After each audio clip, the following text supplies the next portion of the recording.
So we got 16 on here. People will probably show up, but I mean, this is finishing up week 9, and I graded most of the ones that were turned in, and you know, they're all very good. I mean, there's still a few that you know, have to go back and rearrange a few things, but overall, week 8 was actually better than average, and on the over the past several years. And week 9 is you know, it's the same as usually week 8. Everybody gets it figured out, and in week 9, it's, you know, pretty much people do well on it. There's just you know, a couple of things that people have done on the assignment, and I put that in the comment section. So, but this one, let's talk about the final that's coming up this week.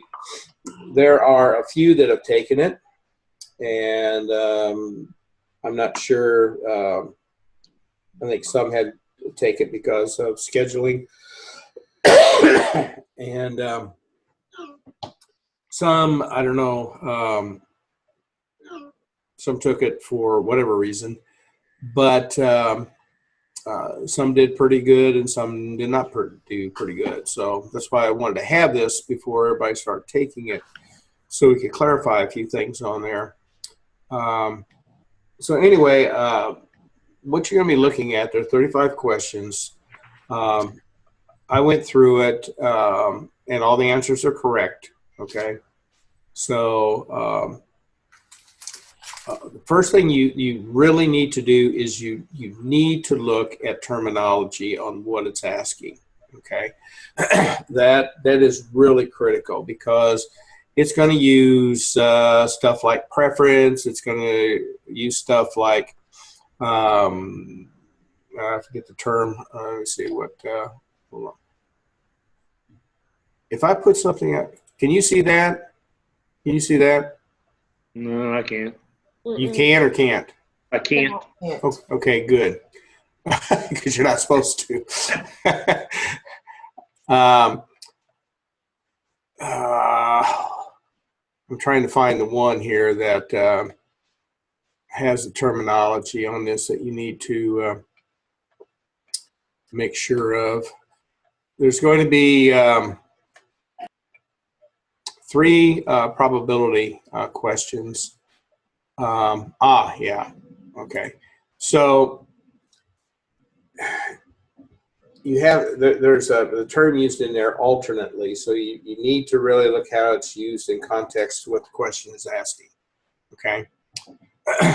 You're going to have to calculate a one sample z-test to find out what the answer is, and you're going to have to calculate a one sample t-test to find out what the answer is. You will have a z-score calculation as well. So it's nothing out of the ordinary. It's nothing that we haven't talked about, although you might want to have the ebook, you know, at your beck and call, so you can you know, have reference to it instead of, because you may not have reference to the videos. Stuff on there dealing with data strength, nominal, ordinal, interval, and ratio strength data. So you need to make sure you're up to snuff on that. Distributions, again, pay attention to what the answer is saying, what the answers are, because the clues are in the answer, right? Distribution may look like one thing, but it's what the answer says, okay? And you'll see that once you get to it. Let me go through a couple things here. I'm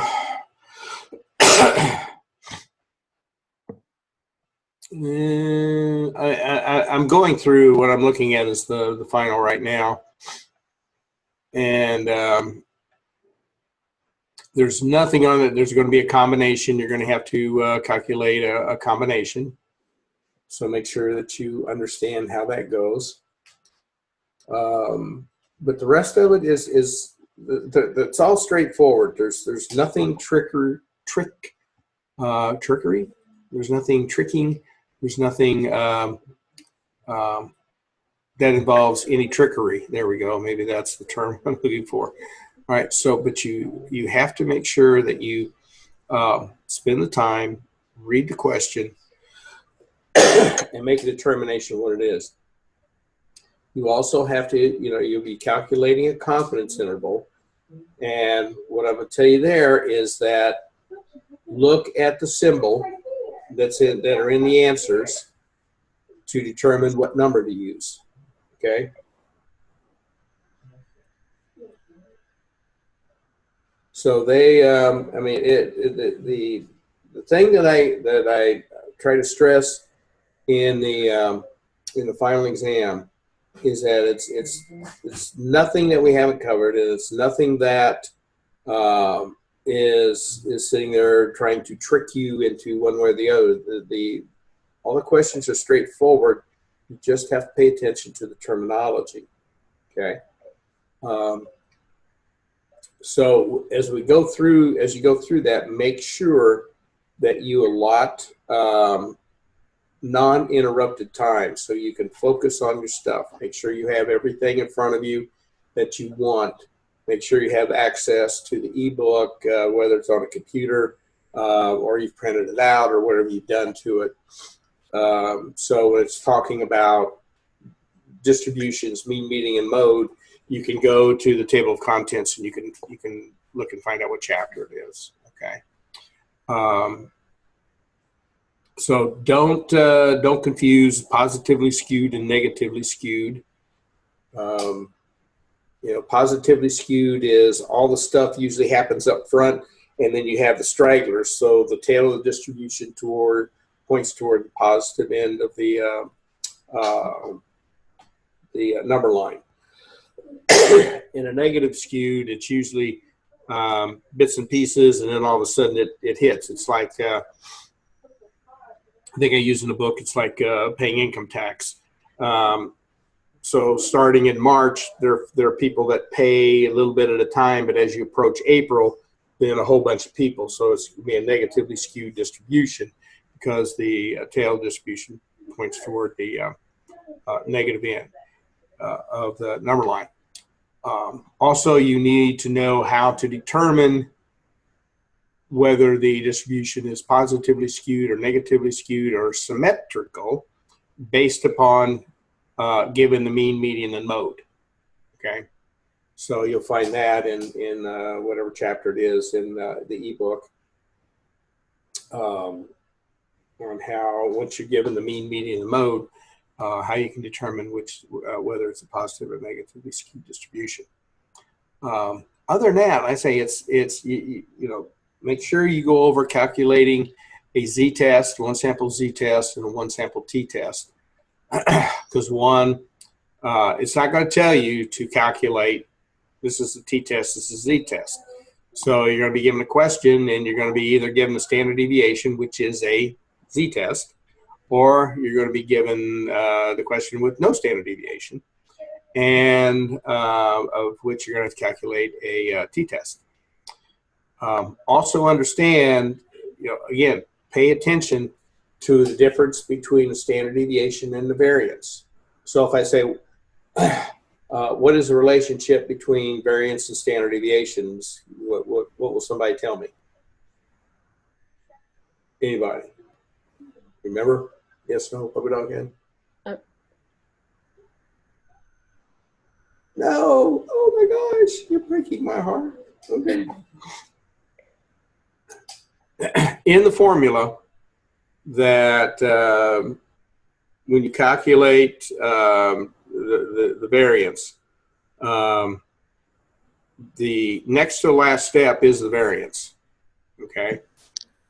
And then you take the square root of the variance as a standard deviation. So standard deviation, or the variance, is the square of the standard deviation, and the standard deviation is the square root of the variance, okay? So if your variance is, I don't even know, I'm trying to figure. All right, something easy. If the variance is 25, the standard deviation is going to be 5. If the standard deviation is 5, then the variance is going to be 25. Okay. So again, read the question on what it's asking, because you may be given a standard deviation or you may be given a variance. So that's a given.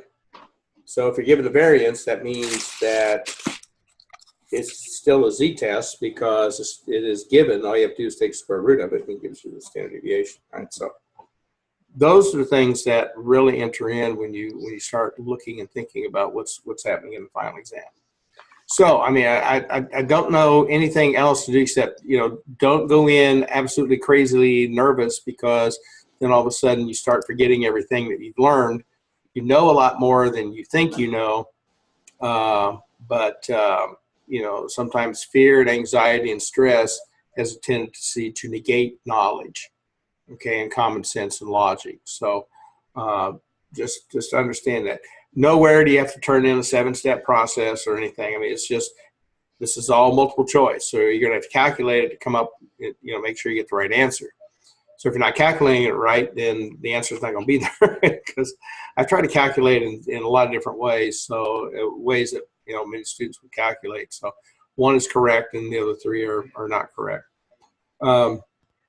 So with that, I'll open it up and see what questions you may have that I can answer without actually giving you the answer. Anybody? I've got a question. Sure. Hi. Thanks for taking this time. I've been writing down notes, so that'll help to study. There were examples that you would show in the videos or that were in the book of calculations, but we didn't necessarily always do those calculations for the homework. So would you say that if we stick to the problems that we did for the homework, that would be good, or we should broaden the scope? I would say, I wish I could think of an example off the top of my head, but I think these, I'm looking at or trying to think of anything on there that I've deviated from the path of rectitude, but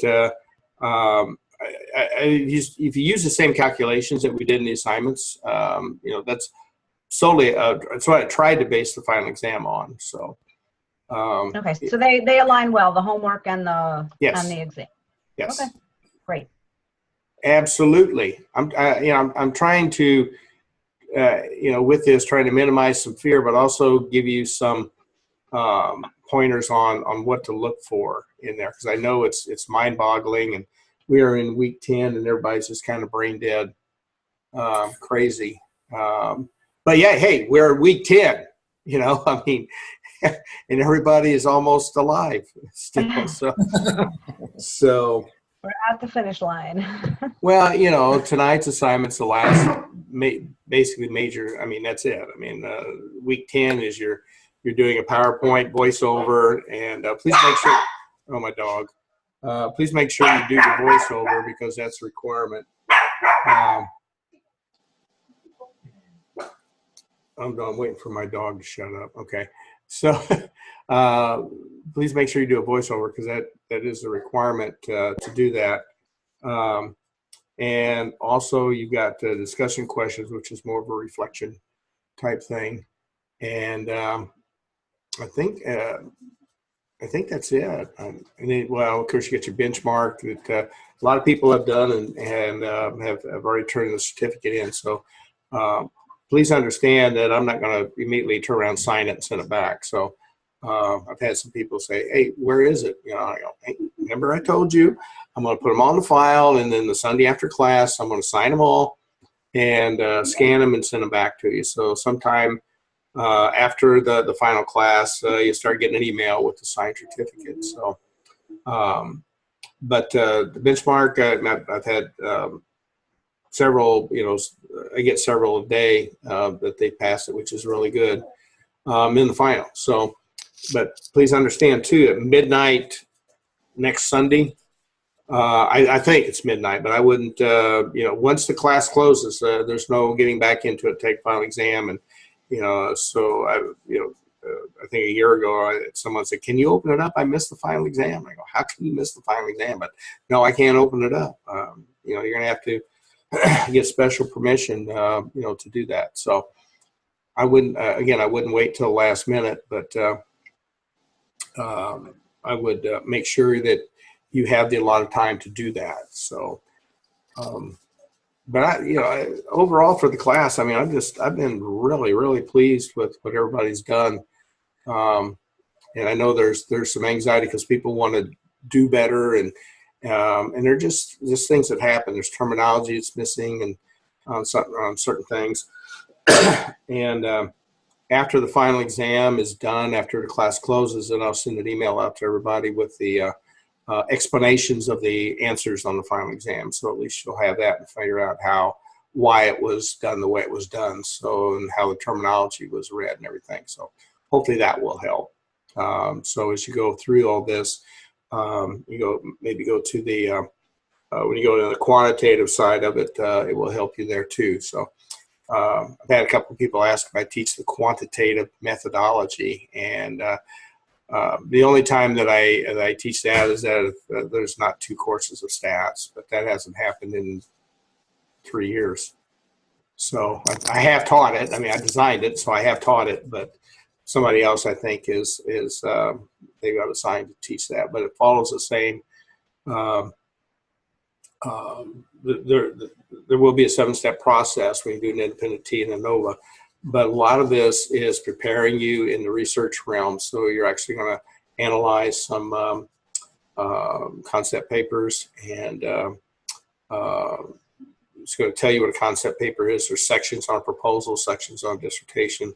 So it's a lot of informative stuff. And by the way, I just got one person that had everything accepted for her dissertation. So she's just now filling out the forms, and it won't be too long. Well, she'll be a doctor. So that's always good from my standpoint, that, we get somebody through, and all that hard work, pays off. So it's a lot of tedious stuff. We went back and forth 3 or 4 or 5 times on APA format. So, and that's not, I have nothing to do with that. So they sent it to me, and I sent it to her. Hey, change this. This is what you got to do. Double space your references. Okay, and then send it back. Okay, I got one more thing. Okay, send it back. So it goes back and forth a few times, but eventually it gets to where it's supposed to be, and she is now filling out the forms, and we are on our way for her having her doctorate. So that's really good. That just happened this week, so that's really nice. So anyway, any other questions that we have on this? Dr. Don, this is Michelle. I noticed that in the back of your book that you have some practice questions, a practice test. Is that something that would help us to with the our final and the benchmark? Probably, but what you'll get also after week 10 will be the answers to those, because there may be some things that are really close, if not similar, to what's on the final exam. So I can't. That's why I didn't send the answer sheets to all the assignments and everything throughout, because when I wrote the book, it was to help people understand, as we go through this, here are things you could practice and do. Of course, I provide the answers, but when I designed the course, then there are a lot of things that took from the book, and so I certainly can't give the answers, to that. So, but yeah, I mean, there's things you can look at, see how it's worded. Okay. Look at the different things that are on there. It should help you. You may find some things similar or maybe identical. Who knows? I don't know. Okay. Thank you. I just need something to keep me from being scared. So I figure if I could practice these on my own, maybe I won't be so nervous going into the final and the benchmark. Oh, I always found that running 5 miles at full speed keep have any fear. Okay. Thank you. Okay. Anything else? I'll send you. Oh, I got to get week 10 stuff up. Week 10 stuff up. There is no template, by the way, for week 10.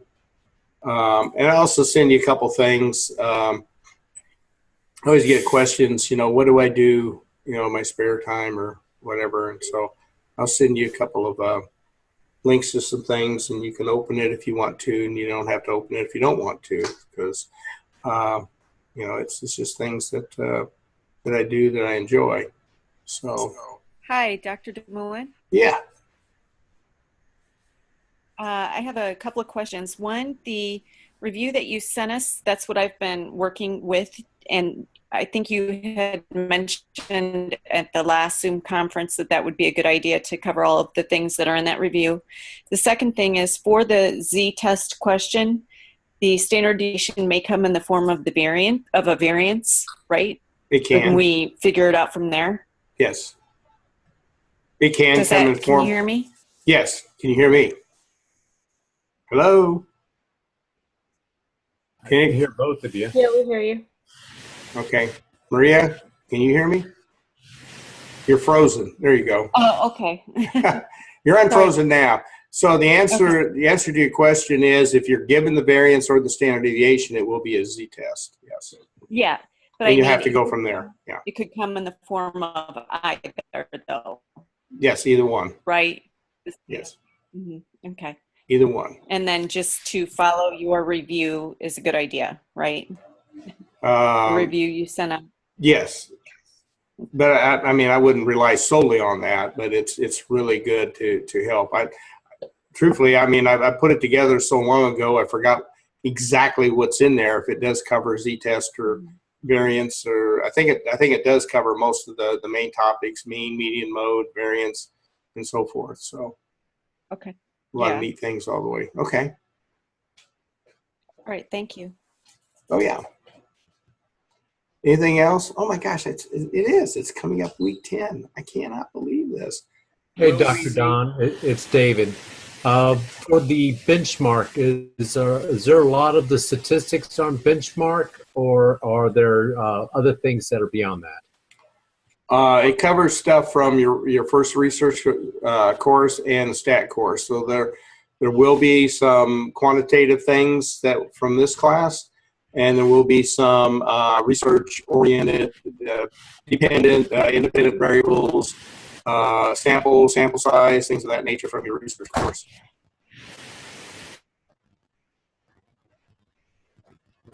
That help? Now, I have face in it. Is that the one for the benchmark? I don't know what. Oh, there we go again. I'm sorry. My whole screen went stupid with Picasso. So You're quite broken up. yeah, we're not. We're having storms here, so low system resources. Yeah, okay. So hold on just a second here. Let me close out a couple things here. Can you hear me? Yes. All right. I'm trying to close out. It's what it's telling me. It's low system things here, but we're having like cold, overcast weather here. So now I forgot what you asked me. So can you? You had published a benchmark exam review, Yes. and that is for the benchmark, not for the statistics. Is that correct? Actually, the statistics part will cover both. I mean, you can use that part of it for the benchmark and for the final exam. Because there will be things in there covering that we've covered in class all the way through, including the measure of central tendency and variability, distributions, and there may be things on Z-scores in there as well. So it's a good study guide. I mean, it's part of the process. My recommendation is that use little index, sticky things, cut them in little strips, and go, variance, standard deviation, central tendency, Z-test, and so when it comes time for the question, you just go to the tab, and rather than you've got those. Yeah, it's Got plenty of them. yeah, it's a good thing to when you start going through and you become very organized in doing this. So it's not as bad as people think when they take it. I know it's a lot of points, but was it 340 points? Is that what it is? 430. 420. Okay, so you're looking at 378 to an A. So I mean, I don't know how many questions that is, or 12 points a hit. So whatever that is. So it's so 3 questions would be 12. That's 36 points. So I guess I would. They did all of that. They put all the numbers to it. I didn't have anything to do with how many points it was worth. So Yeah, my fear is that I was ABD and I hadn't taken research methods in 15 years. So Okay. making sure that I have content to review. Okay. But I mean, it is what it is. It's straightforward. You just got to be well prepared for it. Focus time, non-interrupted time. Don't hit the submit button until you're ready to submit it, but also don't let 15 minutes go that you're not doing anything because it'll shut down. Okay. So those are the biggies on that. So how we doing? Anybody else? That's good. Thank you. Yeah, I feel good. I mean, the 2 classes have been really persistent, pounding and things. It has the usual stuff of oh, I forgot to do this, or I forgot to upload that, and whatever it is. But a lot of it is attention to detail, and I can tell you that because I think as I'm looking through this, I think most everybody has turned in their assignments. But just the little things like in step 7 in correlation, you just can't say I have a correlation, because you're going to have a correlation no matter what. The deal is when you reject the null hypothesis, you're going to have a significant correlation. So that's why I think the last time we had this, I said make sure that you put in significant in all of this stuff when you reject the HO, because that's exactly what it means when you reject, regardless of whether it's a z-test, t-test, or a correlation. When you reject, you have a significant relationship or a significant difference. And the other thing too is difference and relationship or correlation are 2 totally different things. It's the terminology. A difference is usually reference to means. Okay, a mean difference. There's a significant difference, but it's usually reference to means. So correlation and relationship are the ones that are similar. Okay, so those can be used interchangeably, but you can't say there's a significant difference in a relationship, because that's not what it works. Statistically, it's not how it's statistically used. So difference and relationship have a reference to 2 totally different areas. Okay, so it just comes with practice and how you do all these things. So, Dr. Don, I know we have 3 chances to take the benchmark. This is Michelle, correct? that is correct. Okay, good. That's all I need to know. Okay. However, I will go. You have 1 chance to take the final. Okay. Okay. So. But there's no length of time. No. Okay. You can start Wednesday and finish Friday as long as you do something every 15 minutes. Okay. I'll have my whole desk set up. I won't go anywhere. I'll be right there. I mean, you could look at this as like going shopping on Black Friday or something. Getting there at 2 a.m. and staying. As long as you're doing something. Okay. That's good to know. Okay. Yeah, but please make sure, because I know I've had this in the past where someone got called away and it was a lot longer than they thought, and all of a sudden it was more than 15 minutes and it shut down. So That's why I say make sure that you have uninterrupted time and understand emergencies happen, but please keep that, please be cognizant of after 15 minutes of no activity, it will shut down and it'll record what you have. Okay. Okay. All right. Dr. Don, Yes. I just wanted to make sure. So you're not teaching quantitative research designs No. for the next term? Oh, that's disappointing. Yeah. Well, unless they hire me absolutely full time, where I teach two of one, two of the other, in the same term. But 'Cause I saw your name on the syllabus and I got excited.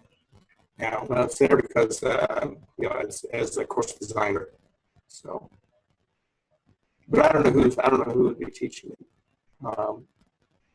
And I haven't heard any. I mean, it's been offered, virtually every term that this is offered. So I haven't heard anything good or anything bad. So I don't know. They're probably gonna tell me on that.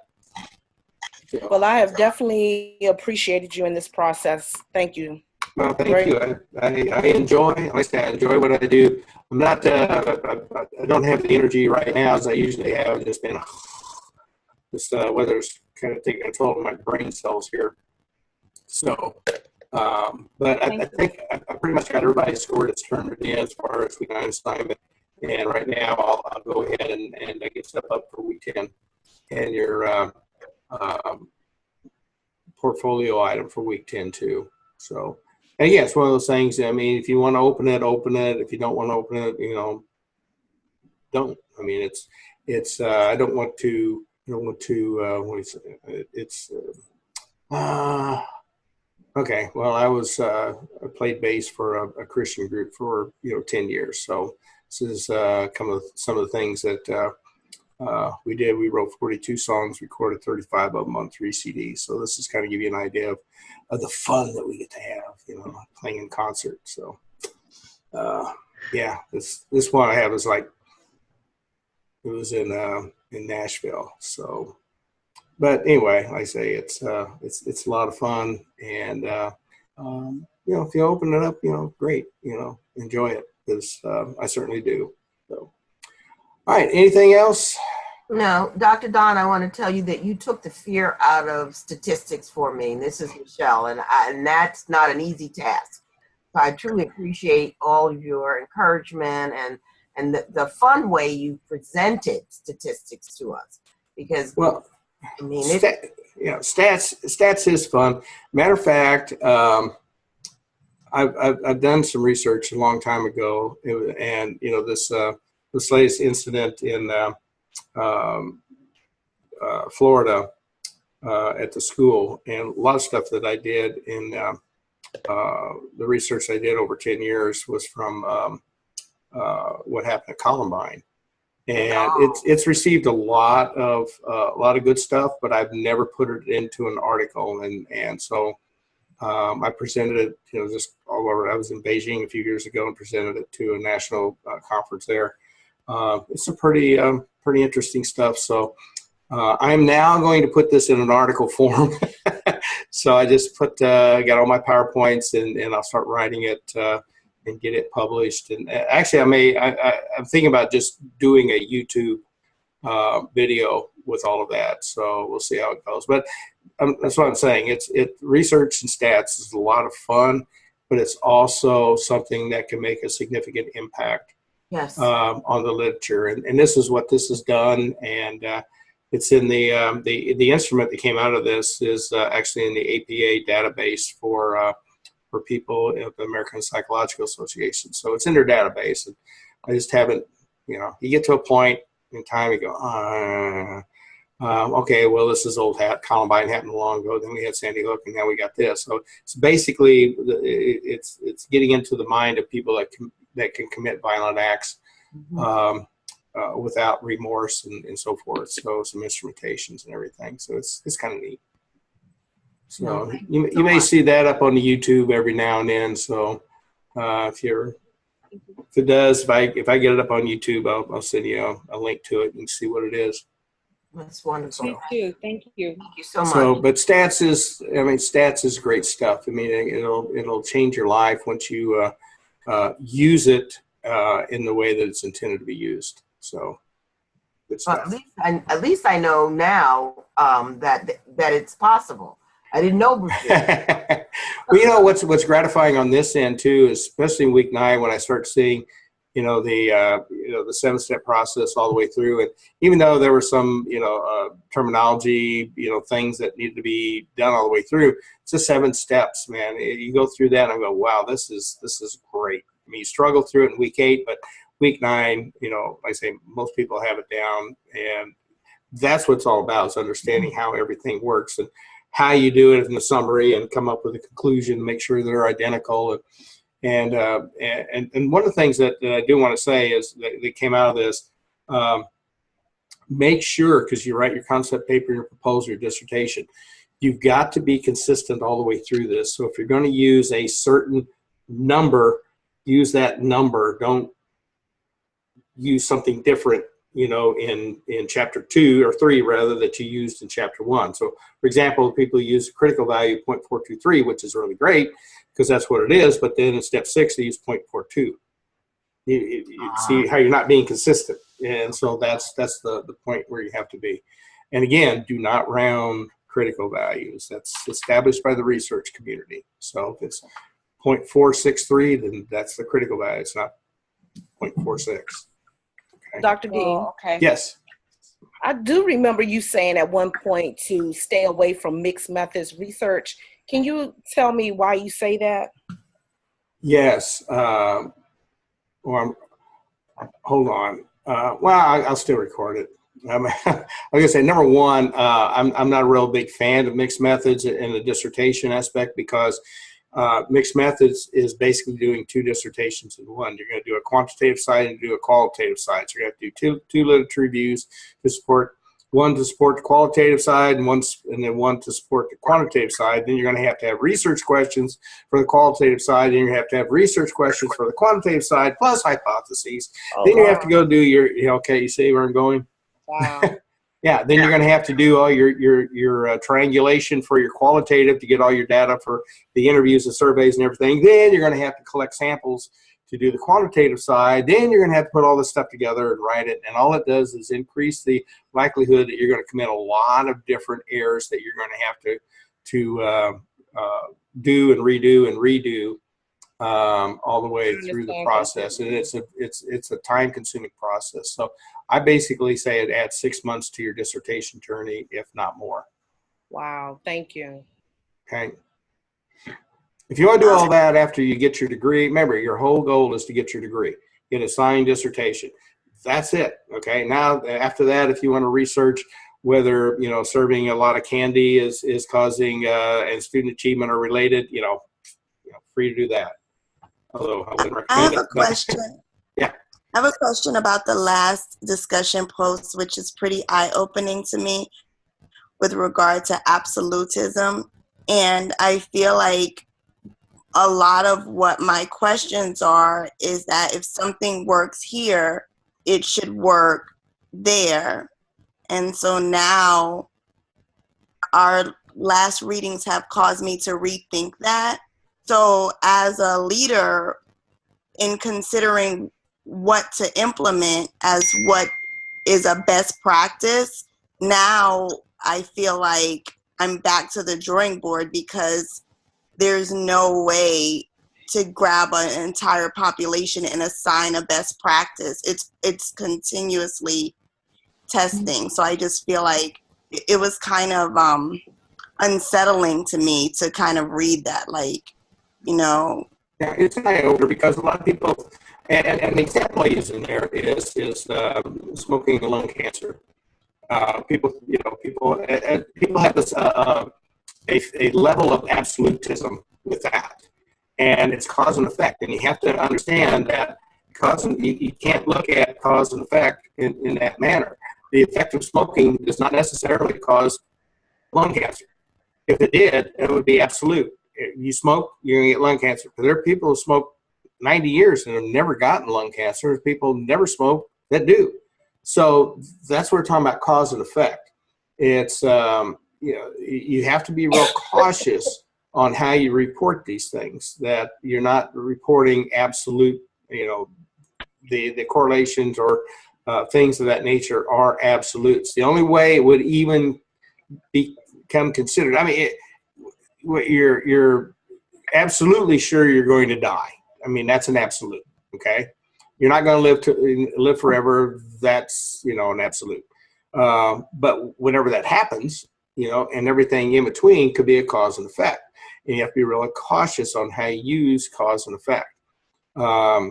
People who have autism, the absolute thing that people believe is that they're not going to be productive members of society, and in some cases, and again, that's not true as well.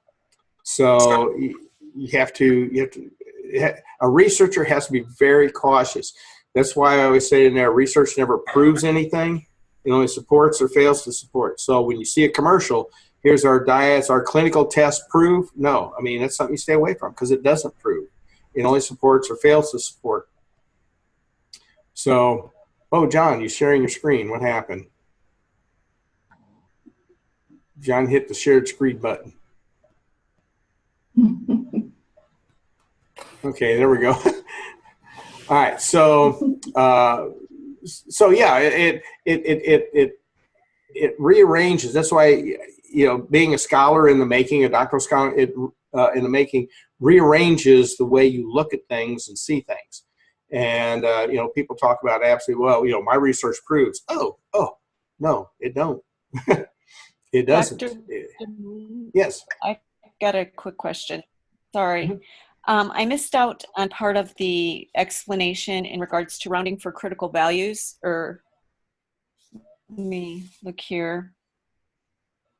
And I think you had said if it's a critical value, it would be like the 0.463.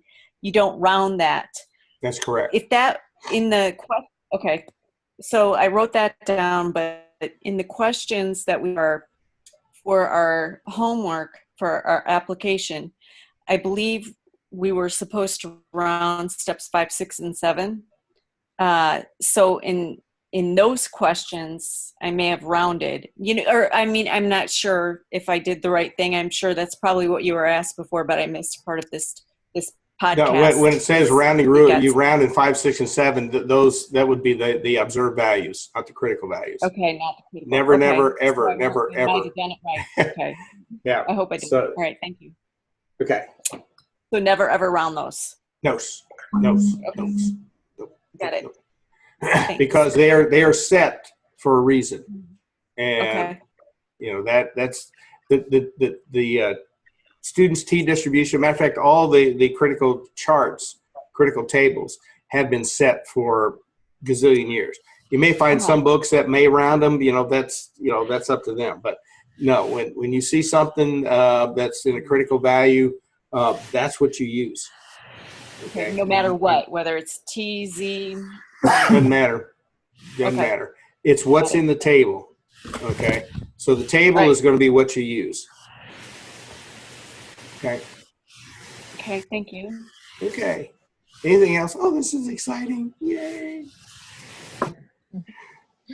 This is the final week. Everybody's going, yes, there is light at the end of the tunnel. It's not a train. And I have life after stats. Yay. Thank you. We'll see you. Thanks. So, anything else? I can't believe it's almost 8 o'clock here. Well, I really don't like daylight savings time. Okay. Well, thank you very much. Thanks. All right. Well, I'm going to end it. Somebody have a question? Sorry. Nope. All right. I just want to say thank you very much for all your Okay. support and help.